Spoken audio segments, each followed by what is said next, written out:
ಶಾಲಿಪೋಲಿಲು ಚಿತ್ರದ ಬಳಿಕ ನಿರ್ದೇಶಕ ವೀರೇಂದ್ರ ಶೆಟ್ಟಿಯವರ ಎರಡನೇ ತುಳು ಚಿತ್ರ ಮಗನೇ ಮಹಿಷ ಬಿಡುಗಡೆಗೆ ಸಿದ್ಧವಾಗಿದ್ದು ಏಪ್ರಿಲ್ 29ರಂದು ಕರಾವಳಿ ಜಿಲ್ಲೆಯಾದ್ಯಂತ ತೆರೆ ಕಾಣಲಿದೆ. ಮಂಗಳೂರಿನ ಪ್ರೆಸ್ ಕ್ಲಬ್ನಲ್ಲಿ ನಡೆದ ಸುದ್ದಿಗೋಷ್ಠಿಯಲ್ಲಿ ಮಾತನಾಡಿದ ನಿರ್ದೇಶಕ ವೀರೇಂದ್ರ ಶೆಟ್ಟಿಯವರು, ವೀರು ಟಾಕೀಸ್ ಬ್ಯಾನರ್ ಅಡಿಯಲ್ಲಿ ತಯಾರಾದ ಮಗನೇ ಮಹಿಷ ಚಿತ್ರದ ಮೂಲಕ ಕನ್ನಡ ಚಿತ್ರರಂಗದ ಖ್ಯಾತ ಸಂಗೀತ ನಿರ್ದೇಶಕ ಮನೋಮೂರ್ತಿಯವರು ತುಳು ಚಿತ್ರರಂಗಕ್ಕೆ ಪ್ರವೇಶವನ್ನ ನೀಡುತ್ತಿದ್ದಾರೆ ಎಂದರು. ದೇವದಾಸ್ ಕಾಪಿಕಡ್, ನವೀನ್ ಡಿ ಪಡೀಲ್, ಭೋಜರಾಜ್ ವಾಮಂಚೂರು, ಅರವಿಂದ್ ಪೋಳಾರ್ ಪ್ರಧಾನ ತಾರಾಂಗಣದಲ್ಲಿರುವ ಚಿತ್ರದಲ್ಲಿ ಜ್ಯೋತಿ ರೈ ನಾಯಕಿಯಾಗಿ ನಟಿಸಿದ್ದಾರೆ. ನಟ ಶಿವಧ್ವಜ್ ಮೊದಲ ಬಾರಿಗೆ ವಿಲನ್ ಪಾತ್ರದಲ್ಲಿ ಕಾಣಿಸಿಕೊಂಡಿದ್ದು, ವಿಕ್ರಮ್ ಮಾಡ ಎನ್ನುವ ಹೊಸ ಪ್ರತಿಭೆ ನೆಗೆಟಿವ್ ಪಾತ್ರದಲ್ಲಿ ಕಾಣಿಸಿಕೊಳ್ಳಲಿದ್ದಾರೆ. ಇನ್ನುಳಿದ ತಾರಾಂಗಣದಲ್ಲಿ ಶೋಭರಾಜ್ ಬಾಬೂರು, ಸಂದೀಪ್ ಶೆಟ್ಟಿ ಮಾಣಿಪೆಟ್ಟು, ಪ್ರಸನ್ನ ಶೆಟ್ಟಿ ಬೈಲೂರು, ಅವಿನಾಶ್ ರೈ ನಿನಾಜಂ, ರಾಘವೇಂದ್ರ ರೈ, ಚೈತ್ರ ಶೆಟ್ಟಿ, ಭವ್ಯ ಶೆಟ್ಟಿ, ಭವ್ಯ ಶೆಟ್ಟಿ, ರಕ್ಷಾ ಶೆಟ್ಟಿ, ಗಿರೀಶ್ ಶೆಟ್ಟಿ ಕಟೀಲು, ರಮೇಶ್ ಕಲ್ಲಡ್ಕ, ದೀಪಕ್ ರಾಜ್, ಕರುಣಾಕರ್ ಸರಿಪಲ್ಲ, ದಿನೇಶ್ ಕೊಡಪದವು, ಪ್ರಶಾಂತ್ ಸಿಕೆ ಕಾಣಿಸಿಕೊಂಡಿದ್ದಾರೆ. ತುಳುನಾಡಿನ 50ಕ್ಕೂ ಹೆಚ್ಚು ಪ್ರತಿಭೆಗಳು ಮಗನೇ ಮಹಿಷ ಚಿತ್ರದ ಮೂಲಕ ತುಳು ಚಿತ್ರರಂಗಕ್ಕೆ ಕಾಲಿರಿಸಿದ್ದಾರೆ ಎಂದು ಅವರು ಹೇಳಿದರು. ನಮ್ಮ ಮಗನೇ ಮಹಿಷ ಸಿನಿಮಾ, ನನ್ನ ಮೊದಲ ಸಿನಿಮಾ ಶಾಲಿಪೋಲಿಲು, ಅದಾದ ನಂತರ 8 ವರ್ಷಗಳ ಬಳಿಕ ಇವಾಗ ಮುಂದಿನ ಏಪ್ರಿಲ್ ನಾಡಿದ್ದು ಶುಕ್ರವಾರ ದಿವಸ ನಮ್ಮ ಮಗನೇ ಮಹಿಷ ಅನ್ನುವ ಸಿನಿಮಾ ರಿಲೀಸ್ ಆಗಲಿಕ್ಕಿದೆ.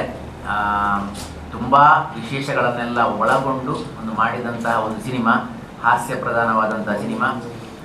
ಕನ್ನಡದ ದೊಡ್ಡ ಸಂಗೀತ ನಿರ್ದೇಶಕರು ಮನೋಮೂರ್ತಿಯವರು ಈ ಸಿನಿಮಾದ ಮೂಲಕ ತುಳು ಚಿತ್ರರಂಗಕ್ಕೆ ಪದಾರ್ಪಣೆ ಮಾಡ್ತಿರೋದು ನಮಗೆ ತುಂಬ ಒಂದು ಸಂತೋಷದ ವಿಷಯ. ಇದರಲ್ಲಿ ಹಾಗೆ ಒಂದು ಹಾಡಲ್ಲಿ ಸುಮಾರು 100ಕ್ಕಿಂತಲೂ ಜಾಸ್ತಿ ಸೆಲೆಬ್ರಿಟಿಗಳು ಒಂದೇ ಹಾಡಲ್ಲಿ ಅಪಿಯರೆನ್ಸ್ ಆಗಿರೋದು ಇನ್ನೊಂದು ವಿಶೇಷ. ಅದನ್ನು ನೀವು ಮುಂದಿನ ಶುಕ್ರವಾರ ದಿವಸ ನೋಡಲಿಕ್ಕಿದ್ದೀರಿ. ಹಾಗೆ ನಾಡಿದ್ದು ಶುಕ್ರವಾರದ ಮೊದಲ ಶೋಗೆ ಎಲ್ಲ ಪತ್ರಕರ್ತ ಮಿತ್ರರಿಗೆ ಅಧಿಕೃತವಾಗಿ ಆಹ್ವಾನ ನೀಡಿದ್ದೇವೆ. ಎಲ್ಲರೂ ಬಂದು ಸಿನಿಮಾವನ್ನು ನೋಡಿ ಹಾಗೆ ನಮ್ಮ ಇಡೀ ತಂಡಕ್ಕೆ ಸಪೋರ್ಟ್ ಮಾಡಬೇಕು ಅಂತ ಕೇಳಿಕೊಳ್ತಾ ಇದ್ದೇನೆ. ತದಬಳಿಕ ನಿರ್ದೇಶಕ ಹಾಗೂ ನಟ ವಿಜಯಕುಮಾರ್ ಕೊಡ್ಯಾಲ್ಪೈಲವರು ಮಾತನಾಡಿ, ಸುಮಾರು 6 ನಿಮಿಷ 36 ಸೆಕೆಂಡುಗಳ ಹಾಡೊಂದರಲ್ಲಿ ತುಳು ಚಿತ್ರರಂಗದ 100ಕ್ಕೂ ಮಿಕ್ಕಿ ಸೆಲೆಬ್ರಿಟಿಗಳು ಹೆಜ್ಜೆ ಹಾಕುವ ಮೂಲಕ ಮಗನೇ ಮಹಿಷ ತುಳು ಚಿತ್ರರಂಗದಲ್ಲಿ ವಿಶಿಷ್ಟ ದಾಖಲೆಯನ್ನ ಬರೆಯಲಿದೆ ಎಂದವರು ಹೇಳಿದರು.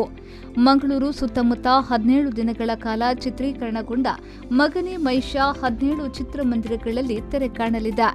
ಮಂಗಳೂರಿನ Roopavani, Big Cinemas, PVR, Cinepolis, ಸುರತ್ಕಲ್ನ ನಟರಾಜ್, ಸಿನಿ ಗ್ಯಾಲಕ್ಸಿ, ಉಡುಪಿಯ ಕಲ್ಪನಾ, ಬಿಗ್ ಸಿನಿಮಾಸ್, ಐನಾಕ್ಸ್, ಕಾರ್ಕಳದ ಪ್ಲಾನೆಟ್, ರಾಧಿಕಾ, ಮೂಡಬಿದ್ರೆಯ ಅಮರಶ್ರೀ, ಪುತ್ತೂರಿನ ಅರುಣಾ, ಬೆಳ್ತಂಗಡಿಯ ಭಾರತ್, ಸುಳ್ಯದ ಸಂತೋಷ್, ಕಾಸರಗೋಡಲ್ಲಿ ಕೃಷ್ಣ, ಮುಳ್ಳೇರಿಯಾದ ಕಾವೇರಿ ಚಿತ್ರಮಂದಿರದಲ್ಲೇ ಮಗನೇ ಮಹಿಷ ತೆರೆ ಕಾಣಲಿದೆ ಎಂದು ಅವರು ವಿವರಿಸಿದರು. ಈ ಸಿನಿಮಾಕ್ಕೆ ನಾನೊಂದು ಸಾಹಿತ್ಯ ಬರೆಯುವಂಥ ಅವಕಾಶವನ್ನು ಕೊಟ್ಟಿದ್ದಾರೆ. ಈಗಾಗಲೇ ಅವರು ಹೇಳಿದ 100 ಸೆಲೆಬ್ರಿಟಿಗಳು, ತುಳು ಚಿತ್ರರಂಗದ ನಿರ್ದೇಶಕರು, ಸಹ ನಿರ್ದೇಶಕರು, ನಾಯಕಿಯರು ಭಾಗವಹಿಸಿದಂಥ ಒಂದು ಉತ್ತಮ ಸಂಗೀತವಿರುವ ಒಂದು ಹಾಡಿಗೆ ನಾನು ಸಾಹಿತ್ಯವನ್ನು ಬರೆದಿದ್ದೇನೆ. ಒಂದು ಚಿಕ್ಕ ಪಾತ್ರವನ್ನು ಸಹ ಮಾಡಿಸಿದ್ದಾರೆ, ಸಣ್ಣ ಪಾತ್ರವನ್ನು ಮಾಡಿಸಿದ್ದಾರೆ. ತುಂಬ ನಿರೀಕ್ಷೆ ಇದೆ. ಬಹುದಿನಗಳ ನಂತರ ತುಳು ಚಿತ್ರರಂಗಕ್ಕೆ ಮತ್ತೊಮ್ಮೆ ಒಂದು ದೊಡ್ಡ ಗೆಲುವು ಬೇಕು. ಕೊರೋನಾ ನಂತರ ತುಂಬ ಸಿನಿಮಾ ಬಿಡುಗಡೆ ಆಯಿತು, ಆದರೆ ದೊಡ್ಡ ನಿರೀಕ್ಷಿತ ಯಶಸ್ಸು ಸಿಕ್ಕಲಿಲ್ಲ. ಆದರೆ ಮಗನೇ ಮಹಿಷದ ಬಗ್ಗೆ ನಾನೊಂದು ನಿರೀಕ್ಷೆ ಇಟ್ಟುಕೊಂಡಿದ್ದೇನೆ. ದಯವಿಟ್ಟು ಅದು ಸತ್ಯ ಆಗಲಿ ಮತ್ತು ನಿಮ್ಮೆಲ್ಲರ ಪ್ರೋತ್ಸಾಹ ಸಹಕಾರ ಅದಕ್ಕಿರಲಿ.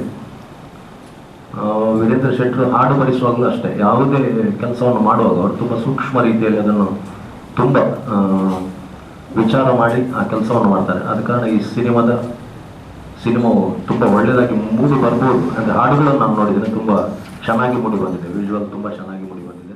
ಸುದ್ದಿಗೋಷ್ಠಿಯಲ್ಲಿ ಹಿನ್ನೆಲೆ ಗಾಯಕ ರಕ್ಷಣ್ ಮಾಡೂರು, ಪ್ರಶಾಂತ್ ಕಂಕನಾಡಿ, ಪ್ರಶಾಂತ್ ಸಿಕೆ ಉಪಸ್ಥಿತರಿದ್ದರು. ಸ್ವರೂಪದು ನಿನ್ನಮ್ಮೆ ಶೇಖರ ನಡುವಂತೆ ಶೇಖ ಕೊಡ್ಪಾವು ನಾನು ಮಿಂಜಿಟ್ಟು ಒಲಿಂಗ್ ನನ್ನ ಅಬ್ಬಣ್ಣ ಬೆಳ್ಚಿಟ್ಟು ಹಜ್ಜಿಗೆ ಬಂದೆ. ಈ ಆಕಾಶ ಎಲ್ಲೇ ಕಳಚಿ ಬೀಳಬಾರದೆ. ಆಯ್ದ ನಾನು ಜರ್ಕಂದಿವನೇ ಪೆತ್ತದಲ್ಲ ಕಾರಿದೊಂದು ಉಪ್ಪುನಿ ಪೊಣ್ಣ ಪೊಂಜವ ಪೊಣ್ಣು ಮಾಷೆ ಪೊಂಜೋಣ್ಣ ಬಿಡ್ಪೆ.